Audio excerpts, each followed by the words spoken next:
নমস্কাৰ সকলোকে নলেজ আছামৰ অন্য এটা ভিডিঅ'লৈ আপোনালোক সকলোকে স্বাগতম জনাইছোঁ। এই ভিডিঅ'টোত আমি অধ্যয়ন কৰিম ইণ্ডিয়ান ইণ্ডিপেণ্ডেন্স এক্ট অফ 1947। ইয়াৰ আমি যিটো পলিটি আৰু গভাৰ্নেন্সৰ চিৰিজ আৰম্ভ কৰিছিলোঁ, ইয়াৰ যিটো আগৰ ভিডিঅ' হৈছিলে সেই ভিডিঅ'টোত আমি অধ্যয়ন কৰিছিলোঁ গভাৰ্ণমেণ্ট অফ ইণ্ডিয়া এক্ট 1935। আৰু সেই এক্টখনক আমি পঢ়িছিলোঁ তাত যে সেই এক্টখনক আমাৰ সংবিধানৰ বেডৰক বুলিও জনা যায়, কাৰণ ভালেকেইটা প্ৰভিজন তাৰ পৰাই লোৱা হৈছিলে।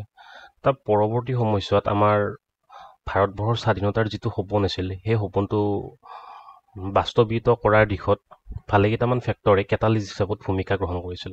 তাৰ ভিতৰত উল্লেখযোগ্য কাৰণকেইটা হৈছে ভাৰত ত্যাগ আন্দোলন, যিটো মহাত্মা গান্ধীৰ নেতৃত্বত আৰম্ভণি হৈছিলে। তাৰোপৰি দ্বিতীয় বিশ্বযুদ্ধ। এই দ্বিতীয় বিশ্বযুদ্ধৰ পৰিণতি স্বৰূপে কি হৈছিলে, ব্ৰিটিছৰ যি ইকনমিক পাৱাৰ, সেই ইকনমিক পাৱাৰ লাহে লাহে ডিগ্ৰেড হৈ আহিবলৈ ধৰিছিলে। তাৰোপৰি কি হৈছিলে, সেই সময়ত ব্ৰিটেইনত এখন লিবাৰেল গভাৰ্ণমেণ্ট এষ্টাব্লিছ হৈছিলে। তো এই সকলোবোৰ ফেক্টৰে কি কৰিছিলে, আমাৰ স্বাধীনতাৰ যিটো সপোন সেই সপোনটো বাস্তৱিত কৰিবলৈ সহায় কৰিছিলে। তো আজি আমি অধ্যয়ন কৰিম ইয়াত ইণ্ডিয়ান ইণ্ডিপেণ্ডেন্স এক্ট অফ 1947। সেই সময়ত ইউকেৰ যিজন PM আছিলে ক্লিমেণ্ট এটলি, তেওঁ ঘোষণা কৰিছিলে বিশ্বযুদ্ধৰ পৰৱৰ্তী সময়ছোৱাত ভাৰতবৰ্ষৰ পৰা ব্ৰিটিছৰ ৰুল 1948 চনৰ 30 জুনৰ ভিতৰত এবষ্টেইন কৰিব। অৰ্থাৎ আমাৰ ভাৰতবৰ্ষক 1948 চনৰ 30 জুনত কি কৰিব, স্বাধীনতা প্ৰদান কৰিব।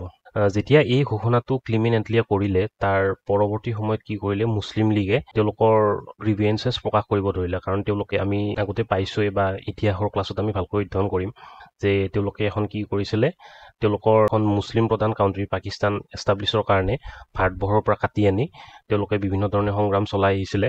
আৰু যেতিয়া ক্লিমেণ্ট এটলিয়ে আমাৰ ভাৰতবৰ্ষৰ স্বাধীনতাৰ যিটো ষ্টেটমেণ্ট যে 1948 30 জুনত স্বাধীনতা প্ৰভাইড কৰা হ'ব, তো এই ষ্টেটমেণ্টটো শুনি কি কৰিলে, তেওঁলোকৰ এজিটেশ্যন আকৌ ষ্টাৰ্ট কৰিব ধৰিলে।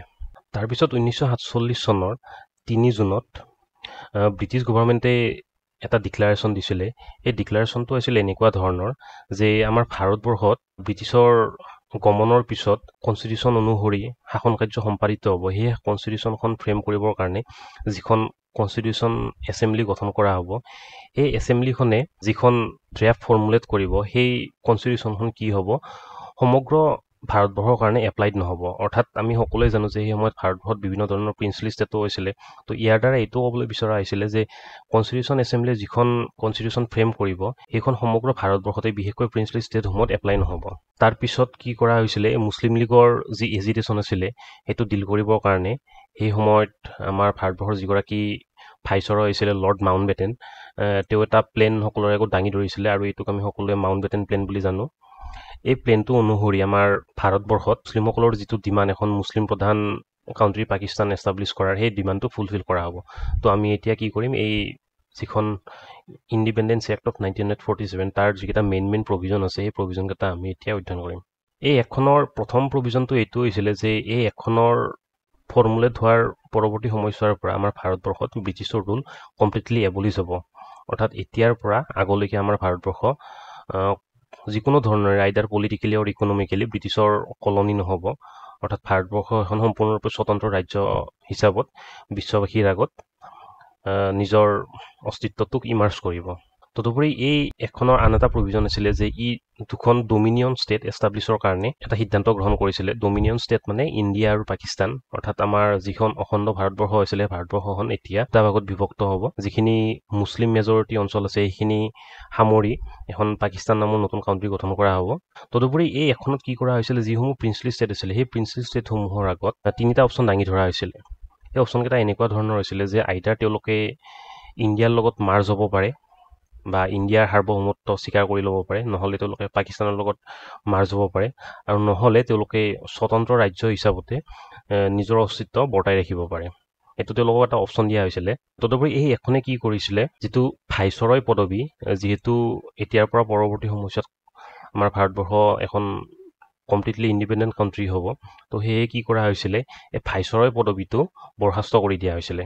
তদুপৰি এই এখনে কি কৰিছিলে, এখন কনষ্টিটিউশ্যন এছেম্বলি গঠন কৰি সেই এছেম্বলিখনে যাতে ফিউচাৰ গভাৰ্নেন্স কেনেকুৱা হ'ব এই সকলোবোৰ সামৰি এখন কনষ্টিটিউশ্যন ড্ৰাফ্ট কৰিব পাৰে, তাৰ কাৰণে এটা প্ৰভিজন কি কৰা হৈছিলে, এই এখনত ৰখা হৈছিলে। এই এখনে আকৌ কি কৰিছিলে, আমি আগৰ ভিডিঅ'ত পঢ়ি আহিছোঁ যে কেনেকৈ এটা ছেক্ৰেটাৰী অফ ষ্টেট নামৰ পদবী এটাৰ সৃষ্টি কৰা হৈছিল কোম্পানীৰ এফেয়াৰ্ছসমূহ মেইনটেইন কৰাৰ কাৰণে, বিশেষকৈ পলিটিকেল এফেয়াৰ্ছসমূহ মেইনটেইন কৰাৰ কাৰণে। তো যিহেতু আৰু পৰৱৰ্তী সময়ত ব্ৰিটিছ আমাৰ ভাৰতবৰ্ষত নাথাকিব বা ভাৰতবৰ্ষই স্বাধীনতা লাভ কৰিলে, সেয়েহে কি কৰা হৈছিলে এই ছেক্ৰেটাৰী অফ ষ্টেটটো এবলিছ কৰি দিয়া হৈছিলে। আকৌ কি কৰা হৈছিলে, যিসমূহ প্ৰিন্সলি ষ্টেট আছিলে সেই প্ৰিন্সলি ষ্টেটসমূহ ব্ৰিটিছে কি কৰিছিলে, আইদাৰ ছাবচিডাৰী এলায়েন্স হওক বা ডক্ট্ৰাইন অফ লেপছে হওক, এই সকলোবোৰ বিষয়ে আমি হিষ্ট্ৰীৰ ক্লাছত ভালকৈ ডিটেইলছত অধ্যয়ন কৰিম। ইয়াত থুলমূলকৈ জনাই থৈ দিছোঁ যে এইকেইটা ব্ৰিটিছৰ ইনষ্ট্ৰুমেণ্ট আছিলে, ডক্ট্ৰাইন অফ লেপছ হওক বা ছাবচিডাৰী এলায়েন্স হওক। এই ইনষ্ট্ৰুমেণ্টবোৰৰ দ্বাৰা ব্ৰিটিছে কি কৰিছিলে, যিসমূহ প্ৰিন্সলি ষ্টেট আছিলে সেই প্ৰিন্সলি ষ্টেটসমূহত তেওঁলোকৰ অৰ্থাৎ ব্ৰিটিছ মনাৰ্কৰ সাৰ্বভৌমত্ব স্থাপন কৰিছিলে। তো এই এখনে কি কৰিছিলে, এই ব্ৰিটিছৰ পেৰামাউঞ্চি এই প্ৰিন্সলি ষ্টেটসমূহৰ পৰা সম্পূৰ্ণৰূপে আঁতৰাই দিছিলে। আৰু ইয়াতে আপোনালোকক অলপ আগতে ক'লোৱেই যে প্ৰিন্সলি ষ্টেটসমূহ কি কৰা হৈছিলে, ফ্ৰীডম অফ চইচ দিয়া হৈছিলে, যে আইদাৰ ইণ্ডিয়াত জইন কৰিব পাৰে, নহ'লে পাকিস্তানত, আৰু নহ'লে ইণ্ডিপেণ্ডেণ্ট হিচাপত তেওঁলোকে নিজৰ অস্তিত্ব বৰ্তাই ৰাখিব পাৰে। তাৰ নেক্সট প্ৰভিজনটো হৈছিলে যে ব্ৰিটিছ মনাৰ্কৰ আমাৰ ভাৰতবৰ্ষৰ যিকোনো এফেয়াৰৰ ওপৰত, পলিটিকেলে হওক ইকনমিকেই হওক, তেওঁৰ যি ভেটো পাৱাৰ আছিলে সেই পাৱাৰটো এবলিছ কৰা হ'ব। তাৰ নেক্সট প্ৰভিজনটো হ'ল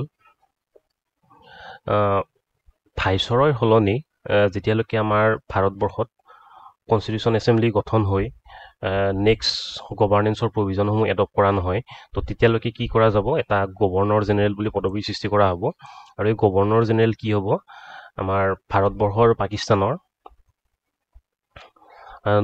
যি নমিনেল হেড, অৰ্থাৎ আমাৰ যদি ইণ্ডিয়াৰ কণ্টেক্সত চাবলৈ যাওঁ, আমাৰ বৰ্তমান ইণ্ডিয়াৰ নমিনেল হেড কোন হয়, ইণ্ডিয়াৰ নমিনেল হেড হয় প্ৰেচিডেণ্ট। তো সেই প্ৰেচিডেণ্টৰ সমতুল্য এটা পদবীৰ সৃষ্টি কৰা হৈছিলে। তো যেতিয়ালৈকে কনষ্টিটিউশ্যন এডপ্ট কৰা নহয় তেতিয়ালৈকে কি কৰা হ'ব, এই গভৰ্ণৰ জেনেৰেল বোলা পদবীটো যিটো সৃষ্টি কৰা হৈছিলে, তেওঁ আমাৰ ভাৰতবৰ্ষ আৰু পাকিস্তানৰ নমিনেল হেড হিচাপত এক কৰিব। তদুপৰি এই এখনে কি কৰিছিলে আকৌ, যে চিভিল ছাৰ্ভিচ ৰিক্ৰুটমেণ্টৰ যিবিলাক প্ৰভিজন আছিলে, আমি সকলোৱে আগৰ ভিডিঅ'ত অধ্যয়ন কৰি আহিছোঁৱেই যে মেকুলে মিনিট কমিটি গঠন কৰা হৈছিলে, আৰু সেই কমিটিখনে আমাৰ কি কৰিছিলে, পোনপ্ৰথমবাৰৰ বাবে আমাৰ চিভিল ছাৰ্ভেণ্ট বা চিভিল ছাৰ্ভিচৰ যি এক্সাম আছিলে সেয়া আমাৰ ভাৰতবাসীৰ কাৰণে অ'পেন কৰি দিছিলে। তো এই এখনে কি কৰিছিলে, যে ইয়াৰ পৰৱৰ্তী সময়ছোৱাৰ পৰা, অৰ্থাৎ যেতিয়াৰ পৰা এই এখন লাগু হ'ব তাৰ পিছৰ সময়ৰ পৰা কি হ'ব, ব্ৰিটিছে আমাৰ ভাৰতবৰ্ষৰ যি চিভিল ছাৰ্ভিচ ৰিক্ৰুটমেণ্টৰ প্ৰচেছ তেওঁলোকে ইনিচিয়েট কৰিছিলে, সেই প্ৰচেছটো তেওঁলোকে কি কৰিব, এবলিছ কৰিব। অৰ্থাৎ ইয়াৰ পিছৰ সময়ৰ পৰা তেওঁলোকে চিভিল ছাৰ্ভিচ ৰিক্ৰুট কৰিব নোৱাৰিব। ইয়াৰ আগলৈকে যিসমূহ ব্ৰিটিছৰ দ্বাৰা চিভিল ছাৰ্ভেণ্ট এমপ্লয়ড হৈছিলে, সেইসমূহৰ পজিশ্যনটো বা তেওঁলোকৰ পাৱাৰসমূহৰ যিটো ষ্টেটাছ ক' সেইটো মেইনটেইন থাকিব। তো এইকেইটা মোটামুটি মেইন প্ৰভিজন আছিলে।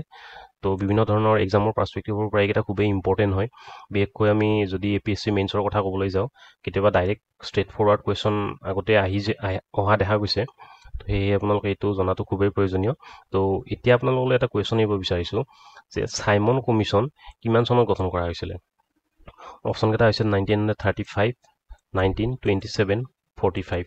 আৰু যদিহে আপোনালোকে এনচাৰটো জানে তেতিয়াহ'লে কমেণ্টৰ দ্বাৰা আমাক মেনশ্যন কৰিব পাৰে। যদিহে ভিডিঅ'টো ভাল লাগিছে তেতিয়াহ'লে লাইক, শ্বেয়াৰ, ছাবস্ক্ৰাইব কৰি দিব। তো নেক্সট আমি পৰৱৰ্তী ভিডিঅ'ত আকৌ লগ পাম। আজিলৈ ইমানখিনি আছিলে, ধন্যবাদ।